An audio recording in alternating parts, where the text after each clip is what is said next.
Hi. So it's time for the next installment of low budget book reviews, and I should also probably say low effort book reviews because I'm still not editing. This is all going to be one take again. Yay! I'm also wearing my pajamas again because again, low effort. I have swiveled the camera around though, so now you can see my bookshelf as a visual representation of how smart I am. Look at all these books I haven't read. Okay, so I'm talking about Solaris, which I read recently because I went and saw a play version. I went and saw a theatrical version of Solaris with my girlfriend, and it was quite good. Like we both enjoyed it. There was sort of this ambiguity at the ending that I thought was really intriguing, but I also just really loved the concept. I loved the set. I loved the set design. The acting was great. And so I was like, yeah, this is like a cult science fiction hit, or cult hit, I guess. So I'm gonna go find out what it's about. And I also wanted some resolution to the really ambiguous ending. And I got none of those things. I got absolutely none of those things. Oh, hi. Yeah. It's my needy cat. So, in the play, they have replaced a few characters with women, which is fantastic. But unfortunately, it does sort of give a false impression of what the book is going to be like. Whereas in the book, what are you doing? What are you doing? Okay, if you want to sit, then sit. It's a good thing nobody's going to watch this.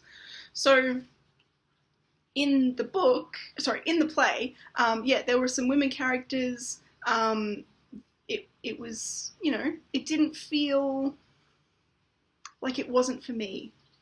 I really love the idea of the set, of the setting. So the setting it's this planet that's like revolving around two different stars. One of them is a red giant. I think the other one's a blue giant.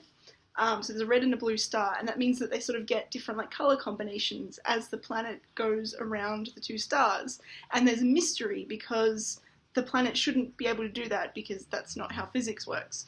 And the planet's kind of steering itself. It's like using its tides because it's a fully ocean planet. It's a planet entirely of an ocean, and it's using its tides to kind of steer itself around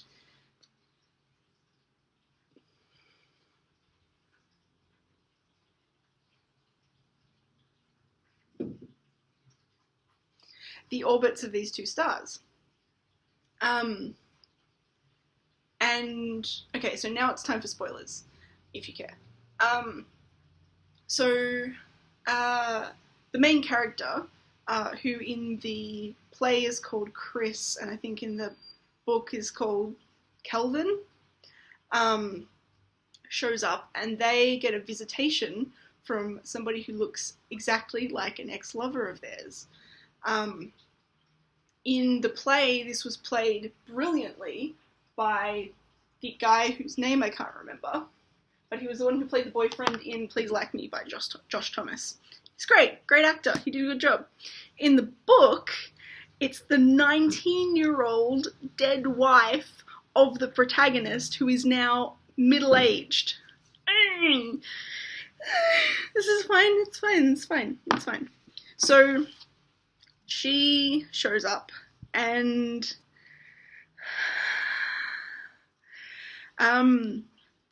there are also other visitors, who in the play was a small child, a little girl, and in the book is a giant black woman, but that's not the word that they use in the book. And she's naked. She's naked. She's walking around the ship, the station, naked. Cool. So in the book, right? In the book, they're all a bunch of middle-aged white dudes just hanging out in a station with a bunch of naked, sometimes teenage women. This is great. So basically the book is like veiled fantasies for men. And that's not what the play was at all. And I feel like I probably didn't give the playwriters enough credit for like the adaptation that they made, because they did a fantastic job of adapting this like flaming pile of hot garbage into an actual story. Okay, because it's not just the misogyny and the racism. This is actually just genuinely poorly written prose. He will reference things in later chapters that did not happen in earlier chapters. He'll refer to a plan that he had constructed that did not exist previously. And I feel like this thing just really needed some editing, and it just never actually got it. There was also the ending. So my read on the ending of the play was that the main character might have realised that that her fellow occupants of the station might also have been these constructions or these visitors that had been created by the planet. It's a long story. And that she might have gotten rid of them in the same way that they got rid of the visitors. And I thought that was a really interesting sort of ambiguous ending. And I was like, I wonder if the book is like slightly less ambiguous. I wonder if the book even gives me an indication that I've even read that ambiguity correctly, because my girlfriend had a different interpretation. She hadn't really thought that the play was even suggesting that. And I was like, well, maybe I can get a little bit of clarity on that from the book. No. There is nothing clear in this book. It is just fantasies about teenage girls and just delirious garbage. That's it. That's the book. Thanks for joining me. Okay, so on a more cheerful note, I'm currently reading Circe,